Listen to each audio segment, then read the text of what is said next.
Oh.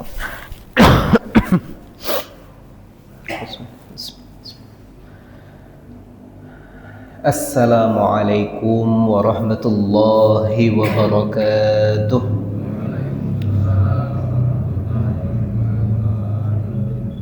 Alhamdulillahi wa kafa, wassalatu wassalamu ala al-mustafa Sayyidina Muhammadin ijtaba wa ala alihi wa ashabihi ahli as-sidqi wal wafa wa ba'd. A'udzu billahi minasy syaithanir rajim. Bismillahirrahmanirrahim. Alhamdulillahi rabbil alamin. Allahumma shalli wa sallim ala sayyidina Muhammad.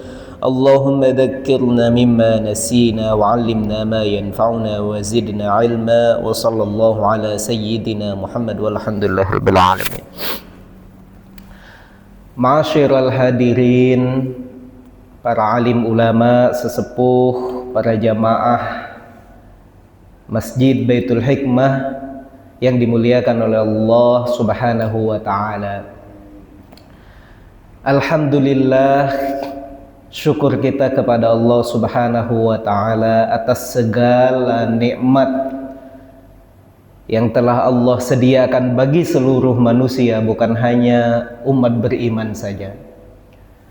Semua manusia, sebagaimana yang akan kita baca pada ayat ke-21 dari surah Al-Baqarah ini, menunjukkan bahwa semua manusia itu tidak luput satu pun dari rububiyahnya Allah Subhanahu wa taala. Semuanya Allah beri nikmat. Maka atas segala nikmat itu senantiasa kita ucapkan alhamdulillahirabbil alamin. Salawat dan salam kepada baginda Rasulullah sallallahu alaihi wasallam. Allahumma salli wa sallim ala sayyidina Muhammad wa ala alihi wa ashabihi ajma'in. Ma'asyiral hadirin yang dimuliakan oleh Allah Subhanahu wa taala. Setelah pada awal-awal surah Al-Baqarah Allah menjelaskan 3 golongan manusia. Yang pertama, ada golongan manusia yang mau memanfaatkan petunjuk Al-Quran, mau memanfaatkan, mau mengambil dan mengikuti hidayah daripada Al-Quran. Itulah golongan orang-orang yang bertakwa. Allah jelaskan siapa mereka, bagaimana ciri-cirinya, bahkan apa yang perlu dilakukan untuk menggapai derajat ketakwaan, itu Allah jelaskan. Lalu kemudian golongan kedua, ada manusia yang tidak mau memanfaatkan petunjuk Al-Quran, dan itu adalah golongan orang-orang yang kafir. Ya, sudah Allah jelaskan tempatnya juga di mana. Dan di antara dua itu ada golongan yang abu-abu, sehingga penjelasannya panjang sekali. Kurang lebih 13 ayat Allah menjelaskan ciri-ciri dari golongan abu-abu ini. Itulah golongan mereka yang menampilkan keimanan tetapi dalam hatinya terselubung kekafiran. Itu golongan munafik. Allah jelaskan ciri-cirinya, bahkan Allah berikan permisalan, contoh untuk mempertegas siapa golongan munafik itu dan bagaimana ciri-cirinya. Maka setelahnya, setelah Allah menjelaskan 3 golongan tersebut, Allah seru semuanya. Allah ingatkan semuanya, ketiga golongan. Ya ayyuhan nas, u'budu rabbakumul ladzi khalaqakum walladzina min qablikum la'allakum tattaqun. Ayat ini dimulai dengan ungkapan ya ayyuhan nas. Makna ya ayyuhan nas, seruan untuk seluruh manusia, mau beriman mau kafir semuanya dipanggil, semuanya diingatkan. Bahkan ada ulama yang lebih luas lagi mengatakan kalau digunakan an-nas maka termasuk manusia dan jin semuanya diseru. Jadi kalau ada sebagian ulama mengatakan an-nas itu bukan hanya untuk manusia saja, tapi manusia dan jin juga, semuanya diseru. Ya ayyuhan nas. Apa yang diajak di sini? U'budu. Sembahlah beribadahlah, ya, menunjukkan kepatuhan tertinggi, ghayatun minal khudu. Manusia semuanya diajak oleh Allah Subhanahu wa taala, diingatkan oleh Allah Subhanahu wa taala untuk menyembah siapa yang disembah? Rabbakum. Berulang kali kita sampaikan, ketika Al-Qur'an menyebut sifat Allah dengan Rabb, menyebut nama Allah dengan Rabb, maknanya adalah Tuhan yang memelihara, Tuhan yang mengatur semua kebutuhan manusia. Maka Allah mengajak manusia menggunakan akalnya di sini, menggunakan logikanya. Manusia diajak untuk menyembah Tuhan yang bukan hanya menciptakan, tapi juga sudah memberikan nikmat terus-menerus, memelihara dari kecil sampai besar, memelihara dari tidak tahu apa-apa sampai kemudian dibekali dengan naluri, ilmu pengetahuan, akal, indera, dan lain-lain. Itu Rabb semuanya. Yang Rabb ini menunjukkan alladzi khalaqakum walladzina min qablikum. Tuhan yang menciptakan kita dan orang-orang sebelum kita. Di luar biasa sekali Al-Quran menggambarkan bagaimana Allah bukan hanya menciptakan kita yang sekarang, tapi nenek moyang kita, bahkan sampai manusia pertama, semuanya Allah yang menciptakan. La'allakum tattaqun, agar supaya kamu bertakwa, agar supaya manusia ini terhindar dari azab dan murkanya Allah Subhanahu wa taala dengan cara beribadah kepadanya. Dan ini adalah seruan seluruh para nabi. Tidak ada satupun nabi yang diutus oleh Allah Subhanahu wa taala kecuali mengajak untuk beribadah kepada Allah dan mentauhidkan Allah Subhanahu wa taala. Semua nabi. Ya ayyuhan nasu ubudu rabbakumul ladzi khalaqakum walladzina min qablikum la'allakum tattaqun. Bukan hanya menciptakan, Allah juga mengingatkan kepada manusia kenapa Allah itu satu-satunya Tuhan yang layak untuk disembah. Karena Allah katakan alladzi ja'ala lakumul arda firasya was-samaa'a binaa'a wa anzala minas samaa'i maa'an fa akhraja bihi minats thamarati rizqan lakum fala taj'alu lillahi andada wa antum ta'lamun. Yang pertama Allah katakan allazi ja'ala lakumul arda firasyan, bahwasanya Allah Subhanahu wa taala telah menjadikan bumi, kata para ulama, dengan bentuknya yang bulat, tapi Allah jadikan bumi itu terhampar. Secara keseluruhan karuriyah, bentuknya bulat seperti bola, tetapi di hadapan manusia karena begitu luasnya Allah jadikan bumi ini terhampar. Alladzi ja'ala lakumul arda firasyan. Karena bumi ini kemudian terhampar, maka manusia bisa memanfaatkannya. Allah tidak jadikan bumi itu zigzag atau apa bentuknya, tidak, tapi Allah jadikan terhampar sehingga manusia bisa menanam di atasnya, sehingga manusia bisa buat kendaraan, bisa berlalu lalang kendaraan di atasnya. Alladzi ja'ala lakumul arda firasyan. Jadi manusia diajak berpikir, siapa lagi yang patut disembah kecuali Allah yang sudah menciptakan manusia. Bukan hanya menciptakan manusianya saja, tapi Allah menyediakan sarananya.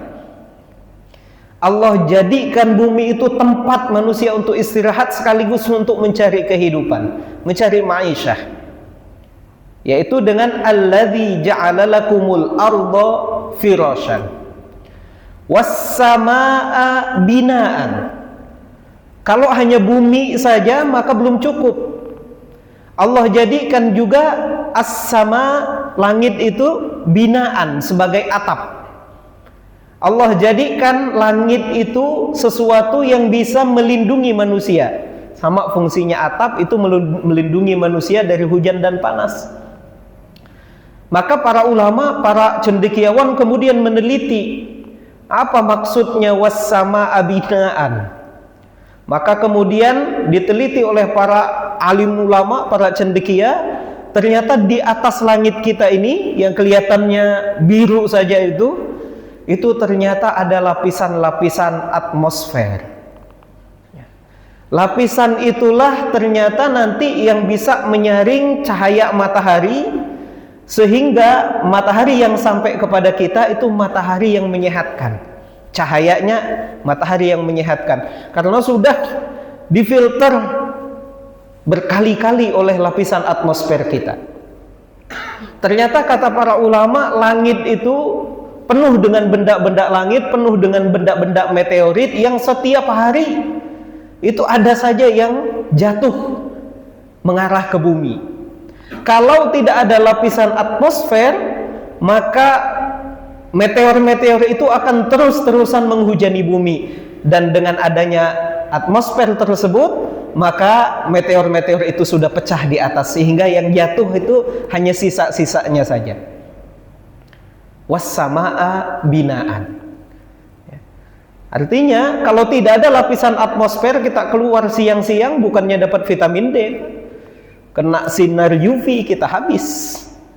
Maka para ulama kemudian ada yang meneliti, oh ternyata secara umum ada 4 lapisan atmosfer, yang kalau mau dibagi dengan gas-gasnya nanti ada 7 lapis atmosfer langit yang melindungi kita setiap harinya, baik dari cahaya matahari maupun dari kejatuhan benda-benda langit tersebut.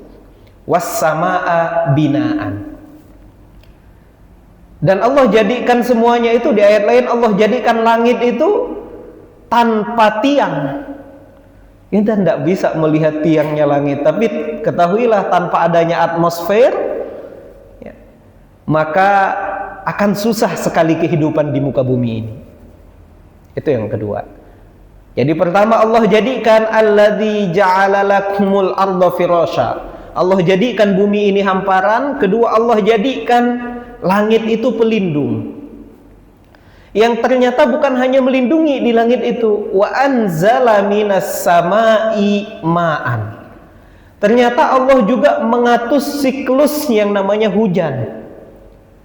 Kata para ulama, bumi ini dijadikan 2/3-nya itu hamparan lautan, 1/3-nya daratan.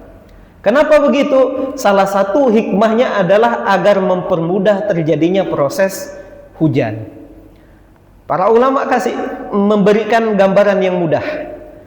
Kalau di satu ruangan, misalnya di tempat ini diletakkan air, maka sampai sore air itu hanya berkurang sedikit karena yang mengembun hanya sedikit. Jadi letakkan air di dalam satu wadah, sampai sore airnya masih segitu. Tetapi dengan air yang sama kita ratakan di lantai, tidak perlu dipel, ditunggu saja nanti sore itu air mungkin sudah berkurang setengah. Kenapa? Karena menguap. Jadi semakin lebar tempatnya, maka semakin cepat air itu menguap. Semakin dia kecil, semakin sedikit penguapannya. Maka Allah jadikan bumi 2/3-nya itu hamparan lautan, karena semakin luas hamparan tersebut, maka semakin banyak nanti air yang menguap. Menguapnya air itu nanti naik ke langit, ya, terkumpul dia di awan-awan. Nanti para ulama jelaskan ada 2 macam awan yang bisa menurunkan hujan. Ya, ada awan Columbus nanti namanya. Awan Columbus itu nanti yang bertingkat-tingkat gelap, itu nanti yang menghasilkan kilatan petir. Ada awan juga nanti dia tidak meningkat-ningkat tapi berkumpul menyebar. Dua-duanya digambarkan dalam Al-Qur'an. Dan luar biasanya Allah Subhanahu wa taala dengan begitu panjang prosesnya, proses penguapan tadi, Allah kirimkan angin. Sehingga air yang semula naik dari laut ternyata bisa Allah utus air itu, awan itu bisa diatur turunnya di mana-mana saja, tidak hanya di lautan, padahal naiknya dari laut. Ya. Sehingga wa anzala minas sama'i ma'a, Allah atur sedemikian rupa, fa akhraja bihi minas samarati rizqan lakum. Maka dengan adanya hujan kita bisa menanam tanaman, tumbuh-tumbuhan bisa hidup, buah-buahan bisa berbuah. Begitu besarnya nikmat Allah kepada manusia, bukan hanya diciptakan, tapi juga kemudian disediakan sarana-sarana kehidupannya. Buminya dijadikan hamparan, langitnya dijadikan pelindung. Dari langit itu juga kita lihat turunnya hujan. Dengan hujan itulah tumbuh tumbuhan, buah-buahan. Karena itu kata Allah, fala taj'alu lillahi andada.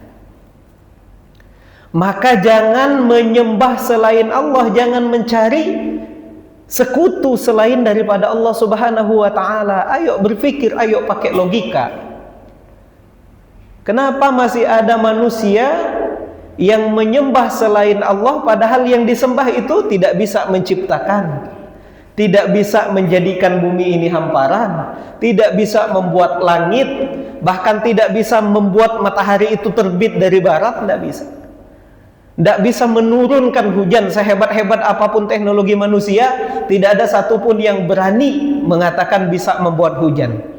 Paling tinggi manusia itu hanya mampu memodifikasi cuacanya.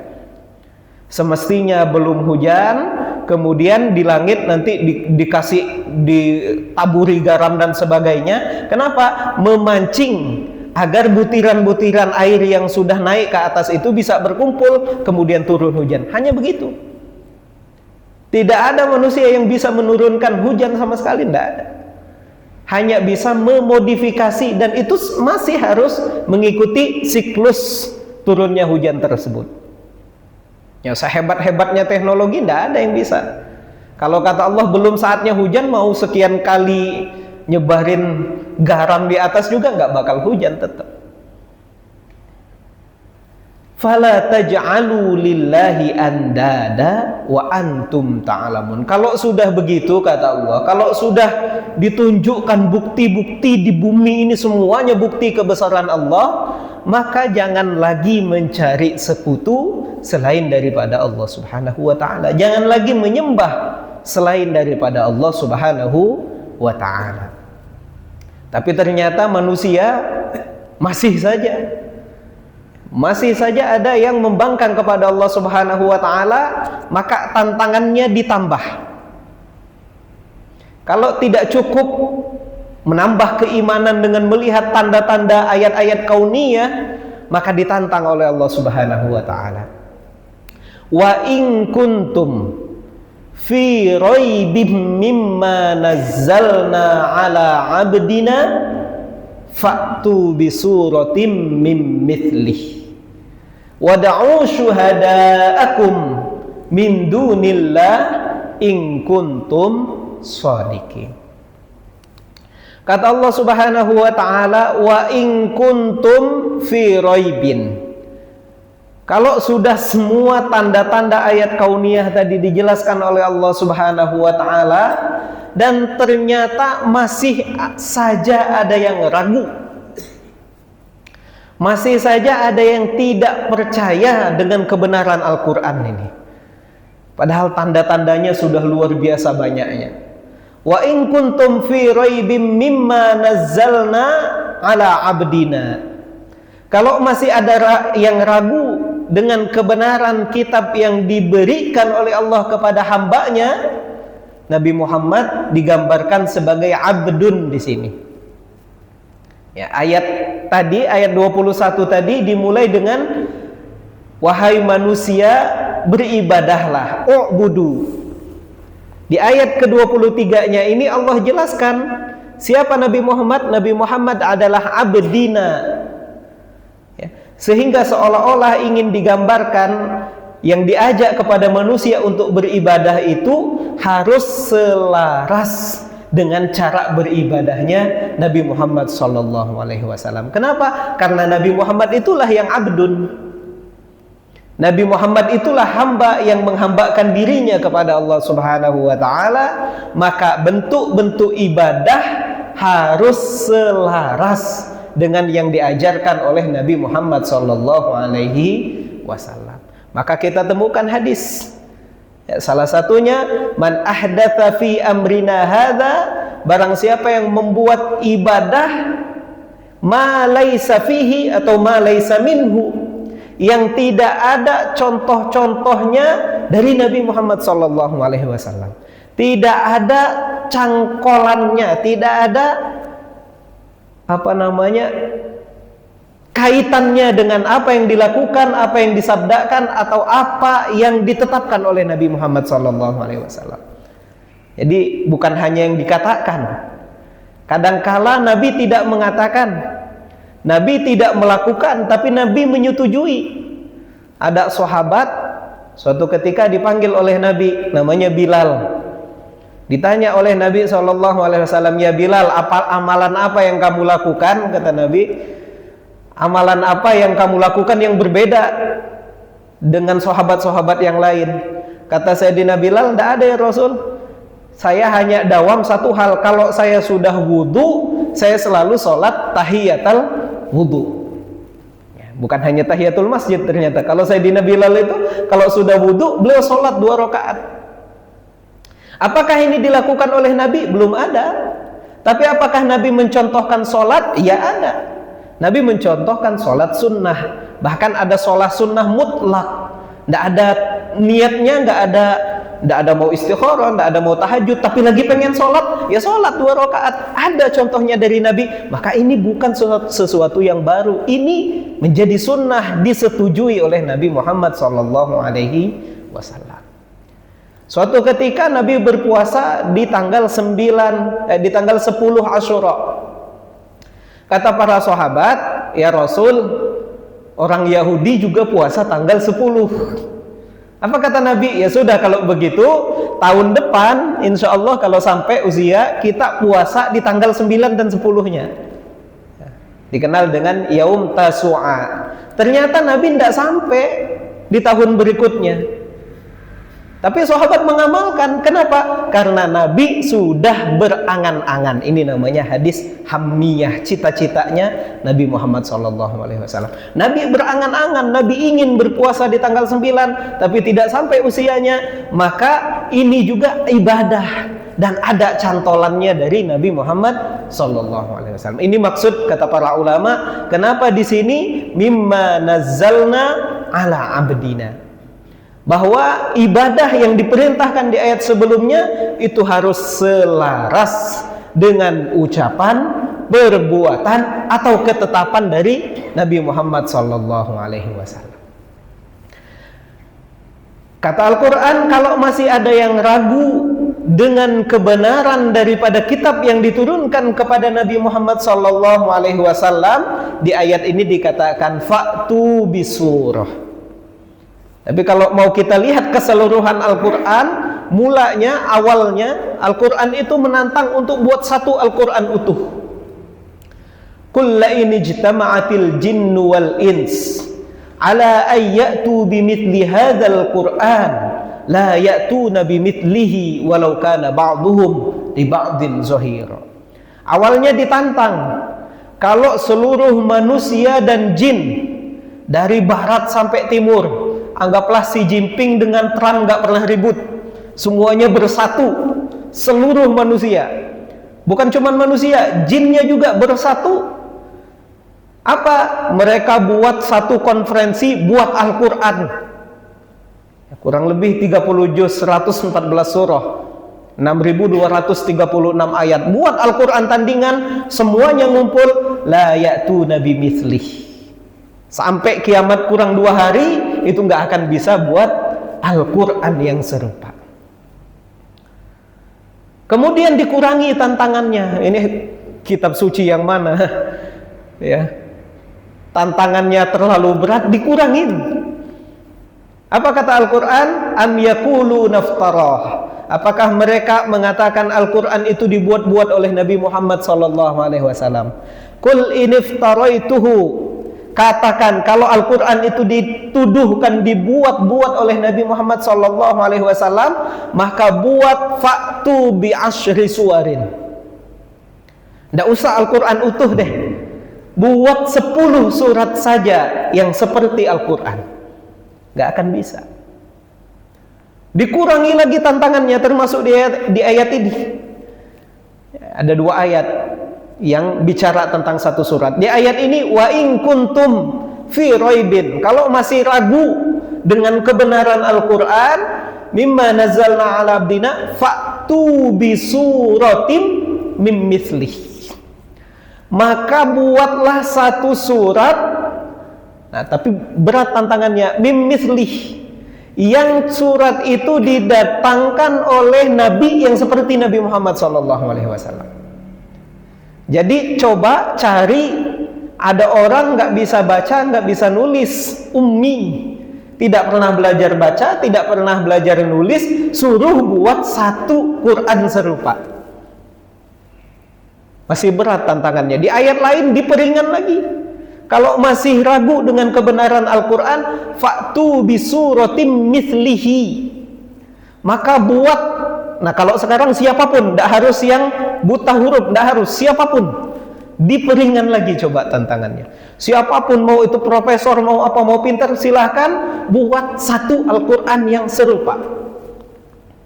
Minimal satu surat yang serupa dengan Al-Quran.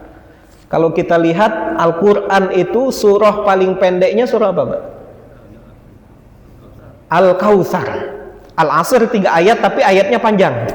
Yang lebih pendek itu Al-Kautsar. Ayo ditantang. Kalau ragu dengan kebenaran Al-Quran, buat satu surah seperti Al-Kautsar saja. Apa itu Al-Kautsar? Inna a'tainakal kautsar, fasholli li rabbika wanhar, inna syani'aka huwal abtar. Pendek ayatnya, tapi dari segi keindahan bahasa luar biasa ya. Inna a'tainakal kautsar, 4 huruf terakhirnya itu barisnya fathah sukun, fathah sukun, kautsar. Fasholli li rabbika wanhar, fathah sukun, fathah sukun, ujungnya ro. Inna syani'aka huwal abtar, fathah sukun, fathah sukun, ujungnya ro. Ini baru dari segi bahasanya saja, belum bicara maknanya. Kalau bicara maknanya luar biasa lagi. Ayat pertama, inna a'tainakal kautsar. Kata para ulama, ayat ini turun ketika Nabi kehilangan putranya yang masih muda, masih bayi, meninggal. Nabi sedih. Di tengah sedihnya Nabi tersebut, Allah hibur, inna a'tainakal kautsar, bukankah engkau sudah kuberikan nikmat yang banyak. Kata para ulama, nikmat yang banyak itu salah satunya adalah telaga Kautsar. Di telaga itu nanti Nabi duduk menunggu umatnya dari padang mahsyar. Setelah umatnya selesai dihisab, maka datang ke sana minum dari telaga Kautsar. Siapa yang sudah minum dari telaga Kautsar tidak akan pernah lagi merasakan kehausan.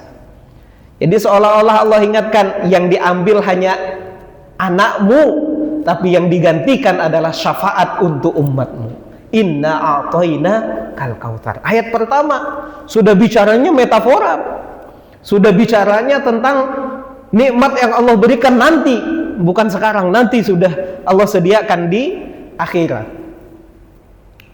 Ini baru ayat pertama sudah bicara tentang metafora. Ayat keduanya, fasholli li rabbika wanhar. Fasholli, karena Allah sudah ngasih kita nikmat yang banyak. Ini juga pelajaran, mensyukuri nikmat Allah yang begitu banyaknya itu. Fasholli, maka sholatlah. Sholat itu salah satu bentuk kesyukuran terhadap nikmat yang Allah berikan kepada kita. Fasholli, kata Allah, maka sholatlah. Di ayat pertama sudah bicara tentang metafora, ayat keduanya langsung bicara hablum minallah, hubungan antara hamba dengan Tuhannya. Puncaknya, puncak ibadah fisik tertinggi adalah dengan melaksanakan sholat. Tidak cukup membangun hubungan antara Tuhan dengan manusia, hablum minallah, tidak cukup. Wanhar, dan sembelihlah binatang kurban. Sembelihlah binatang kurban, artinya Tidak cukup membangun hubungan dengan Allah, tapi ayo lihat tetangga, lihat kanan kiri, lihat sesama manusia. Karena dengan menyembelih binatang kurban, maka dagingnya akan dibagi-bagikan. Fasholli li rabbika wanhar. Terakhir, inna syani'aka, sesungguhnya orang-orang yang membencimu lah huwal abtar, mereka itulah yang akan terputus nikmatnya, terputus kebarokahannya, dan terputus sanadnya, terputus nasabnya. Karena ayat ini ketika Nabi meninggal anaknya, dalam riwayat ada yang mengatakan Qasim, ada yang mengatakan Ibrahim di ayat ini. Ada orang-orang kafir mengatakan Nabi Muhammad itu abtar. Nabi Muhammad itu tidak punya keturunan. Kenapa? Karena yang hidup hanya anak-anak perempuannya saja. Anak laki-lakinya di bangsa Arab, keturunan nasab itu hanya dari anak laki-laki. Kata orang-orang Quraisy, hanya Nabi itu tidak punya keturunan, abtar, terputus, terpotong. Dibantah oleh Al-Quran, inna syani'aka huwal abtar. Justru mereka yang mengejekmu, yang membencimu, merekalah yang nasabnya terputus. Ayat ini 15 abad yang lalu, sampai sekarang kita masih melihat keturunannya Rasul. Di antara kita, di tengah-tengah kita masih banyak. Dan kita yakin dengan seyakin-yakinnya bahwa nanti Imam Mahdi yang memimpin manusia adalah berasal dari keturunannya Nabi Muhammad SAW. Ini akidah kita Ahlus Sunnah. Sekarang siapa? Lihat siapa yang mengejek Nabi. Ada ndak yang sampai sekarang masih mengaku keturunannya Abu Jahal? Ada ndak yang mengaku keturunannya Abu Lahab? Ndak ada. Inna syani'aka huwal abtar. Sesungguhnya mereka yang mengejekmu, membencimu, merekalah yang abtar, terputus. Artinya ayat ini bicaranya dari 14 abad, 15 abad yang lalu sampai sekarang. Nah, sekarang ditantang oleh Al-Quran, ayo, kalau ragu dengan kebenaran Al-Quran, buat satu surah seperti surah Al-Kautsar. Bicaranya ayat pertama bicara metafora, ayat kedua bicara hablum minallah hablum minan nas, ayat ketiga bicara tentang masa yang akan datang. Ini panjang sekali, sampai 14-15 abad baru masih terbukti kebenarannya. Mudah diajak berlogika, melihat ke tanda-tanda kehidupan dunia dan berbagai macam dalilnya itu. Kalau masih ragu, ya sudah, kata Quran, gampang aja lah. Kalau memang masih ragu, buat saja Al-Quran yang seperti satu surah seperti surahnya Al-Quran. Belum lagi nanti ada ulama yang mencoba-coba melihat lebih dalam lagi. Katanya surah Al-Kautsar itu ada ra 10 kali. Dan ternyata 10 itu menunjukkan tanggal 10 Dzulhijjah, di mana pada tanggal 10 Dzulhijjah itulah diperintahkan untuk wanhar, untuk menyembelih binatang kurban dan lain-lain. Luar biasa. Baru dari satu surah terpendek dari Al-Quran. Mau dari segi apanya lagi? Dari segi gaya bahasanya nggak bisa tertandingi. Dari segi maknanya lebih-lebih lagi. Ada yang mencoba, ada. Musailamah pernah mencoba membuat beberapa surah. Dia buat surah Al-Fil, namanya surah gajah. Al-Fil, Mal-Fil, apakah itu gajah? Wa ma adraka mal-fil, tahu enggak kalian apa itu gajah? Lahu dzambu wabil, oh gajah itu punya belalai yang panjang, oh gajah itu punya telinga yang lebar. Terus saja sampai akhir surah dia buat isinya tentang gajah. Memang gaya bahasanya mirip-mirip dengan surah Al-Qari'ah, tapi maknanya enggak ada. Dia juga buat surah namanya Difda', surah kodok. Ya Difda' binta Difda'in, wahai kodok, anaknya dua kodok. Tidak ada. Artinya apa? Yang mencoba membuat surat tandingan ada, tapi tidak akan pernah bisa menandingi keindahan gaya bahasa Al-Quran, tidak akan pernah bisa menandingi kedalaman makna yang ada dalam Al-Quran. Wad'u syuhada'akum, kata Al-Quran, kalau tidak bisa sendirian, panggil penolong-penolong kalian itu. Siapa itu? Mau yang nyembah jin, mau yang nyembah patung berhala, panggil semuanya. Wad'u syuhada'akum min dunillah in kuntum shadiqin, jika kalian benar dalam keraguan terhadap Al-Qur'an tersebut. Ayat berikutnya Allah katakan, jadi satu-satunya kitab yang menantang dan tantangannya terbuka untuk siapapun, dan tantangannya terbuka sampai kapanpun. Karena Al-Quran katakan, fa'illam taf'alu walan taf'alu fattakun naral lati waquduhan nasu wal hijarah u'iddat lil kafirin. Fa'illam taf'alu, dan jika kamu tidak sanggup menghadirkan Al-Quran tandingan, walan taf'alu, dan sampai kapanpun, sampai kiamat sekalipun, kalian tidak akan pernah bisa membuat Al-Quran tandingan. Jadi sudah ditantang, tantangannya dikurangi dari satu Al-Quran utuh dikurangi jadi 10 surat, dari 10 surat dikurangin jadi 1 surat, tapi yang bawanya harus seperti Nabi Muhammad, tidak bisa baca, tidak bisa tulis. Sulit, dikurangi lagi tantangannya. Ayo kalau gitu buat Al-Quran 1 surah saja, siapapun, mau seluruh manusia, jin ngumpul semuanya, silahkan. Tidak cukup sampai situ, ditantang, dan tantangan ini terbuka sampai kapanpun. Makanya iseng tadi sebelum berangkat, iseng-iseng saya tanya ChatGPT, karena lagi musimnya ChatGPT. Saya tanya, bisa nggak membuat Al-Quran atau yang serupa dengan Al-Quran? ChatGPT-nya angkat tangan, Pak. ChatGPT-nya sendiri mengatakan nggak akan bisa dan tidak akan pernah bisa. Kalau mau nggak percaya, coba pulang ini dicek. Mau DeepSeek, mau ChatGPT, silakan. Ya.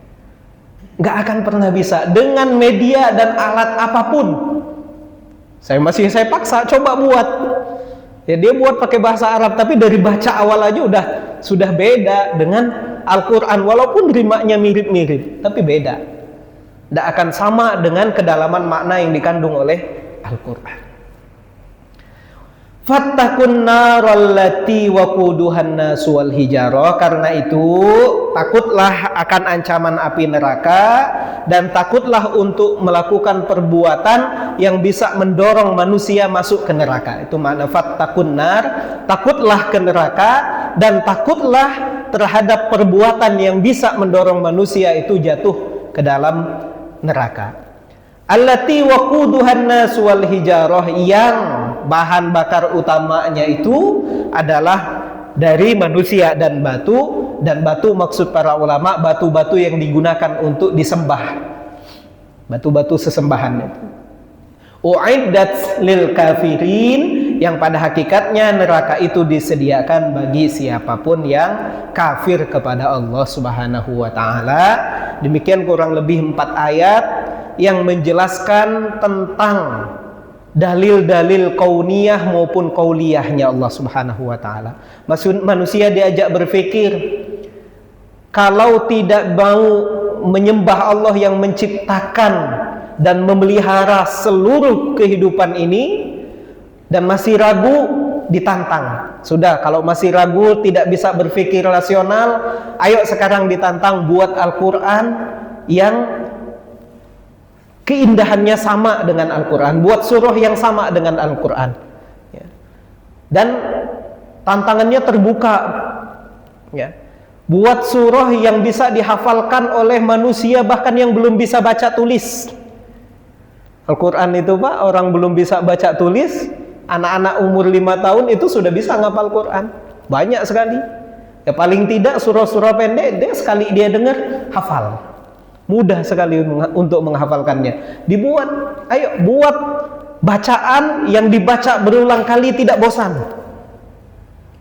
Sehebat-hebatnya novel, sehebat-hebatnya karya sastra, kita baca 2 kali, 3 kali, bosan. Al-Quran seumur hidup kita baca, tidak akan pernah merasa bosan. Kata para ulama, Al-Quran itu seperti intan berlian, seperti berlian.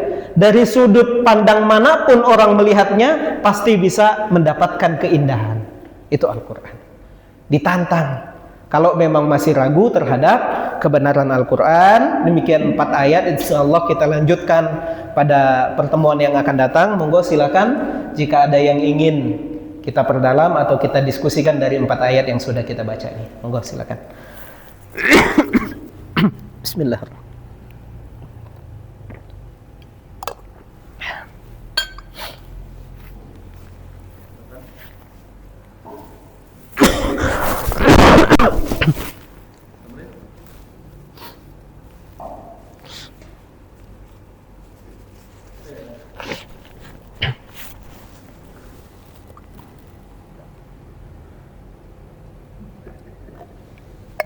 Alhamdulillah. Ya. Set.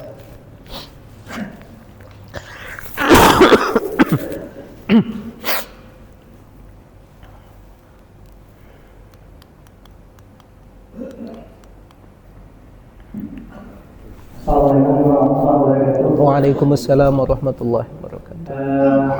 Pertanyaan saya Imam Ustaz. Kalau di dalam Al-Quran kan kejadian manusia itu kan makhluk pertama adalah Adam, dan Adam ini kan Nabi Adam ini diciptakan dengan hasil yang sempurna.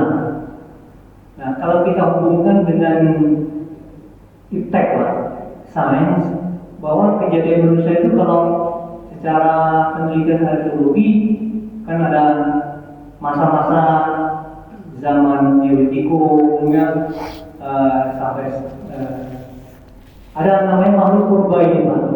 Nah, bagaimana hubungan antara penciptaan Nabi Adam ini dengan makhluk purba ini? Karena kan kalau Adam sempurna, kok makhluk purba ini kan ada proses evolusinya.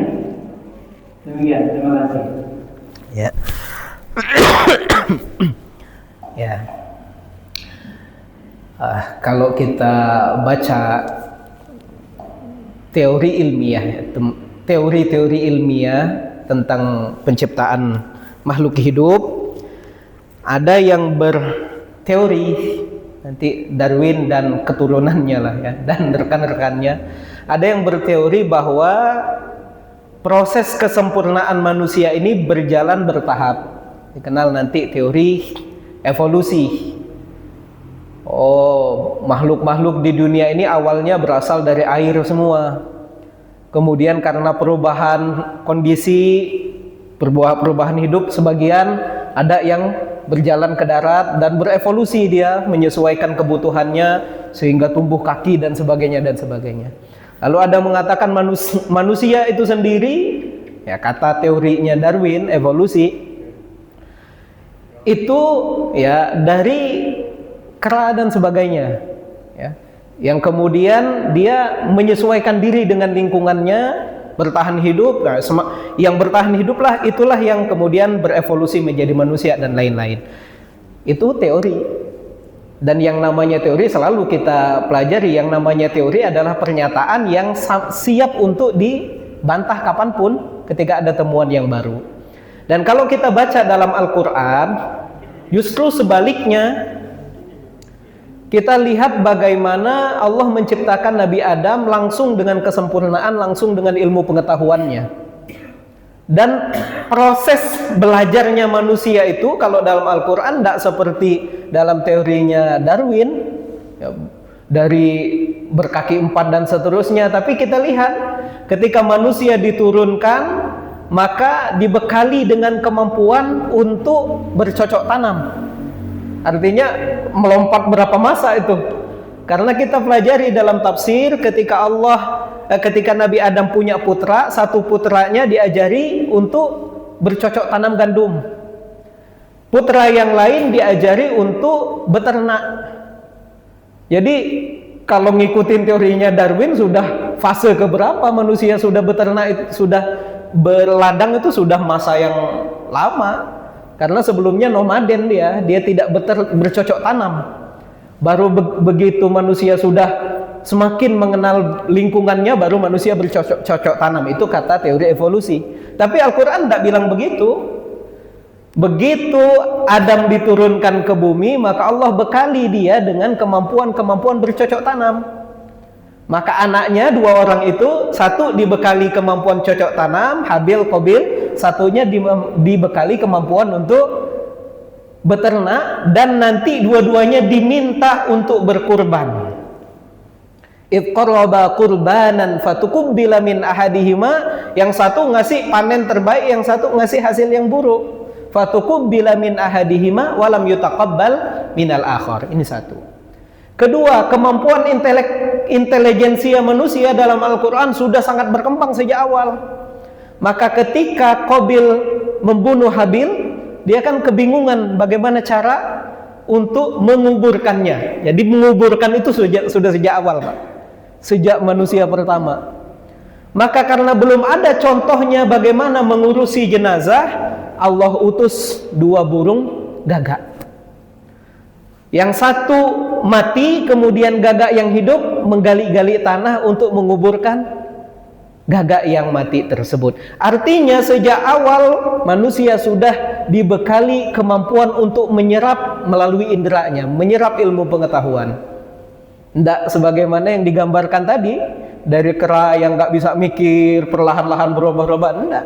Sejak awal sudah mampu menyerap ilmu pengetahuan, sehingga dengan melihat gagak menguburkan saudaranya itu sudah bisa menguburkan Habil. Belum lagi nanti kalau kita baca dari mukjizat-mukjizatnya para nabi, luar biasa. Zamannya Nabi Nuh itu sudah bisa buat teknologi kapal yang luar biasa besarnya. Zamannya Nabi Nuh lah kemudian manusia tersebar ke berbagai penjuru bumi dan punya bahasa masing-masing.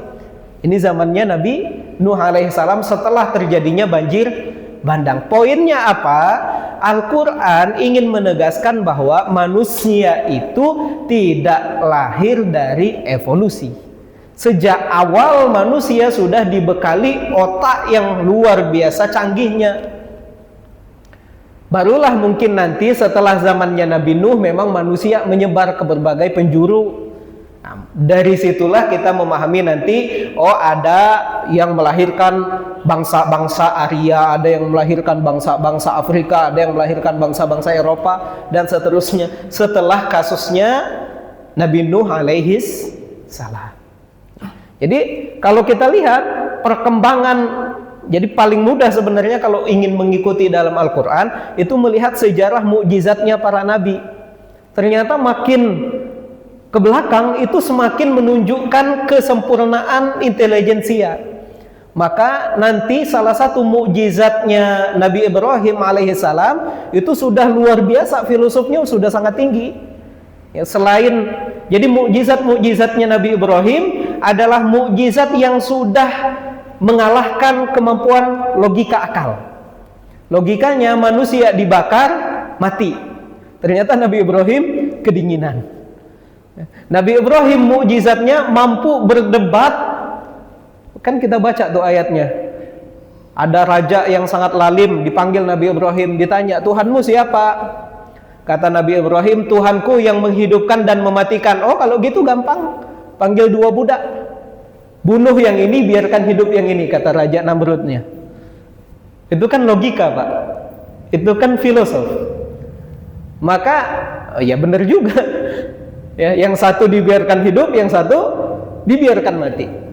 Maka kata Nabi Ibrahim, sesungguhnya Tuhanku yang menerbitkan matahari dari timur. Ya'ti bisyamsi minal masyriq fa'ti biha minal maghrib. Kalau memang kamu mengaku sebagai Tuhan, terbitkan matahari dari barat. Ini kalau kita baca dari logikanya Darwin nggak akan nyampe.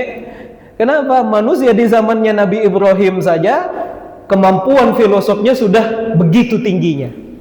Maka mukjizat-mukjizatnya itu mukjizat yang melemahkan kemampuan logika. Itu mukjizatnya Nabi Ibrahim alaihissalam. Zamannya Nabi Isa jauh lebih canggih lagi. Zamannya Nabi Isa itu kedokterannya sudah sangat ahli.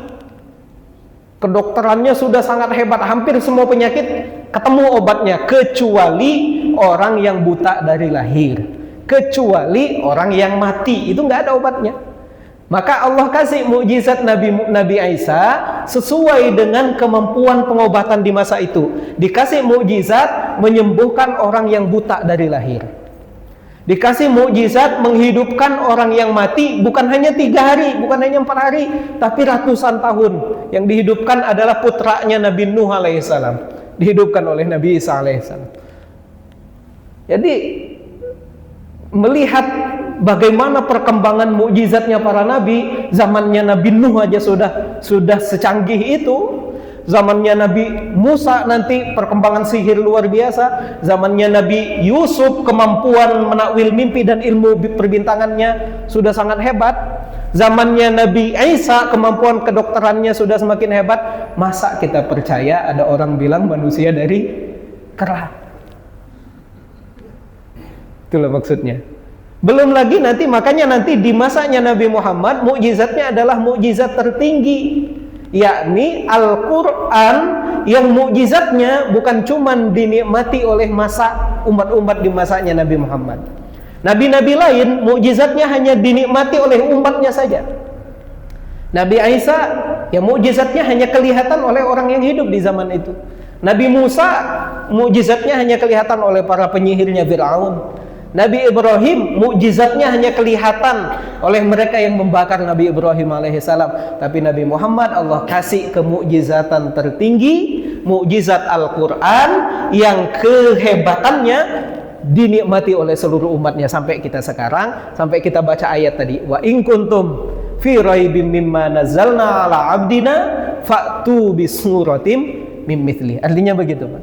Artinya tidak sinkron antara teori. Lagi-lagi teori itu sesuatu yang bisa dibantah. Kuncinya teori kalau dia bisa dibantah. Karena kalau dia sudah tidak bisa lagi dibantah, udah naik, bukan lagi teori namanya. Bisa sampai hukum, bisa sampai nanti postulat-postulat dan sebagainya. Sudah di atasnya teori. Sementara sampai sekarang evolusi itu masih dianggap sebagai teori. Tidak pernah naik dia menjadi hukum seperti hukum gravitasi, enggak. Dia dianggap sebagai teori, dan yang namanya teori mesti bisa dibantah. Kurang lebih begitu, Pak, penjelasannya. Masih ada satu lagi terakhir mungkin? Ya. Waalaikumsalam warahmatullahi wabarakatuh. Tadi kan Ustaz mengatakan bahwa ada 3 golongan manusia. Ada yang kafir, ada yang munafik, ada yang mukmin. Saya kaitkan dengan kemajuan teknologi sekarang. Di Cina itu sudah coba-coba untuk menciptakan matahari, dan itu memang benar sudah dilakukan. Ada kaitannya dengan ketiga golongan manusia yang saya makasih. Ya. Perkembangan teknologi apapun itu, termasuk yang sedang diupayakan ya membuat energi, ya, membuat sesuatu teknologi yang bisa memberikan energi seperti energinya matahari. Kalau buat mataharinya sendiri nggak akan pernah bisa buat mataharinya, karena ya kita pelajari bagaimana panasnya matahari itu, ya mendekat aja pasti habis semuanya. Membuat energi mungkin ya, energi seperti energinya matahari. Dalam kaitannya dengan ayat ini, ya kembali teknologi apapun itu pada akhirnya adalah apakah teknologi itu bisa membuat manusia semakin bersyukur kepada Tuhannya, atau justru dengan teknologi itu manusia semakin congkak, semakin angkuh kepada Tuhannya. Ya, artinya mau teknologi apapun itu tetap saja pilihannya sebagaimana di awal surah Al-Baqarah, apakah petunjuk itu bisa mengantar manusia kepada hudal lil muttaqin, atau justru petunjuk yang luar biasa hebat itu menjadikan dia semakin ateis, semakin kalau begitu bisa kok ternyata dibuat tandingannya, ya, padahal bukan tandingannya, tiruannya saja. Karena Allah mengatakan alladzi ja'ala asy-syamsa dhiya'a. Allah itu menjadikan, di ayat lain Allah membuat matahari, dan ketika dikatakan membuat itu membuat tanpa contoh. Manusia buat seperti matahari udah ada contohnya. Allah menjadikan manusia, menjadikan bumi, menjadikan matahari itu tanpa contoh. Ya kalau mau hebat buat sesuatu yang nggak ada contohnya dong. Tapi manusia ternyata hanya bisa meniru apa yang dibuat oleh Allah Subhanahu wa taala, dan itu pun tiruannya tidak akan pernah sempurna, tidak akan pernah menyamai. Artinya lagi, apakah teknologi yang ia buat membawa dia kepada petunjuk hudal lil muttaqin, atau justru membawa dia ke kafiran, atau ya masuk kepada golongan ketiga, golongan orang-orang yang munafik. Artinya begitu dalam menyikapi teknologi yang berkembang saat ini. Masih terakhir.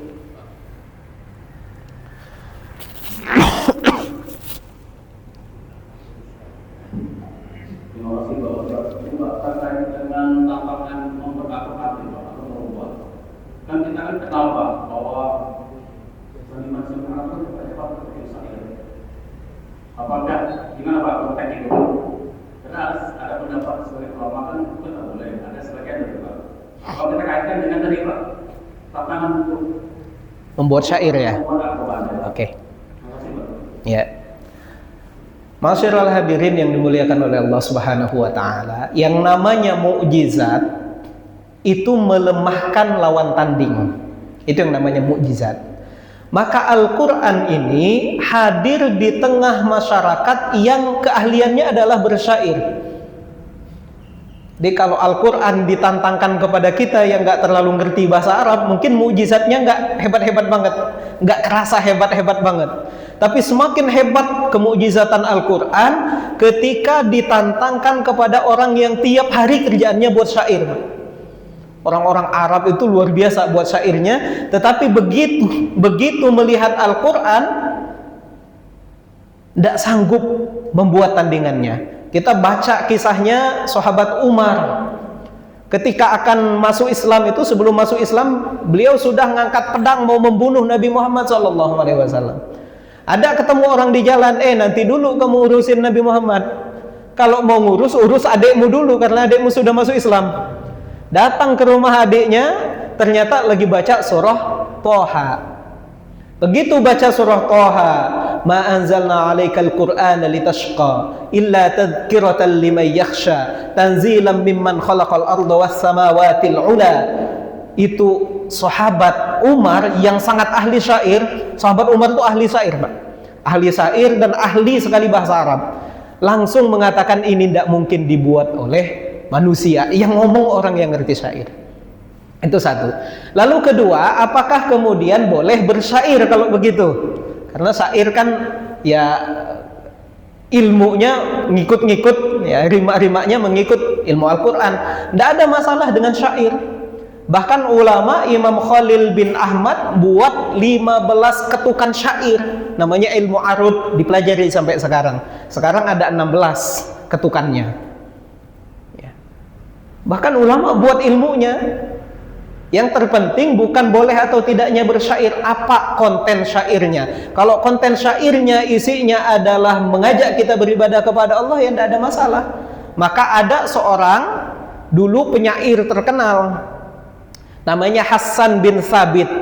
Ya kalau sekarang influencer lah kalau sekarang lah. Hasan ini kalau dia mengejek orang, maka seluruh penduduk Makkah tahu puisinya, ikut-ikutan ngejek. Kalau Hasan sudah memuji seseorang, maka viral, seluruh penduduk Makkah pasti ikut memuji. Syair-syairnya Hasan bin Thabit itu terkenal luar biasa. Maka orang-orang kafir ngumpulin duit sebanyak-banyaknya, datang ke Hasan bin Thabit. Hasan, kami tidak minta kamu bunuh orang, kami minta kamu buatkan satu syair untuk menjelek-jelekkan Nabi Muhammad. Kalau kamu bisa buat ini, emas sebanyak-banyaknya dikasih. Kata Hasan bin Thabit, ya boleh saja, tapi syaratnya satu, saya mau lihat dulu orang yang mau saya cerca itu. Kalau tidak lihat, saya tidak bisa buat syairnya. Saya harus lihat dulu. Maka diposisikan Hasan bin Thabit untuk lihat Nabi Muhammad lewat. Ketika Nabi Muhammad lewat, apa dia bilang? Lamma ra'aitu anwarahu syata'at. Tatkala aku melihat cahayanya memancar, wada'tu min khifati kaffi ala basari. Saat itu juga kututup mataku. khifatan ala basari, karena pandanganku tidak akan bisa menangkap objek seindah ini. Ruhun minan nuri fi jismin minal qamari, bukan manusia yang dilihat ini, kata Hasan bin Sabit. Ini belum masuk Islam.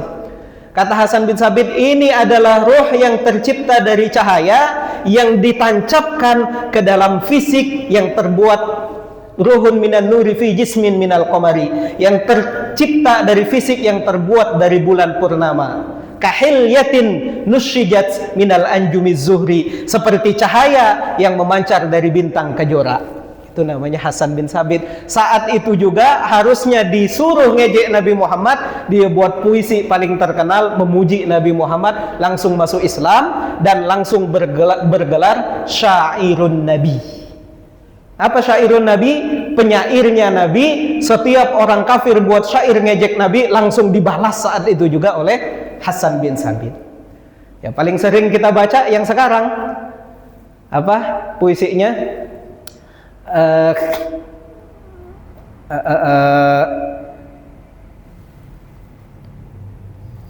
Khuliqta mubarra'an min kulli aibin, itu ka'annaka qad khuliqta kama tasya'u, ya.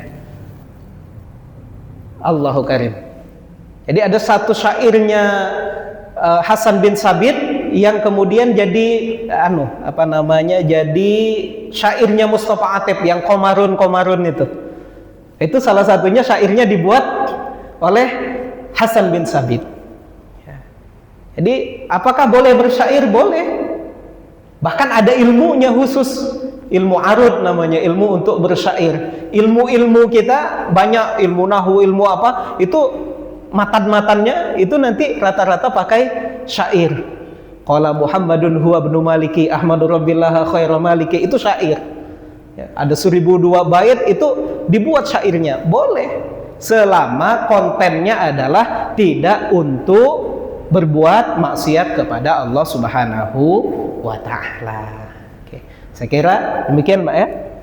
Cukup, Ustaz, mungkin ya. Kita akhiri dengan doa. A'udzubillahi minasyaitonirrajim. Bismillahirrahmanirrahim.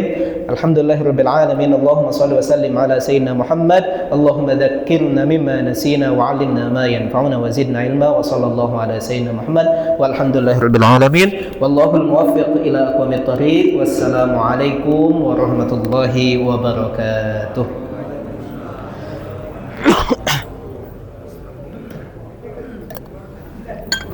Terima kasih banyak Pak Ustaz ilmunya.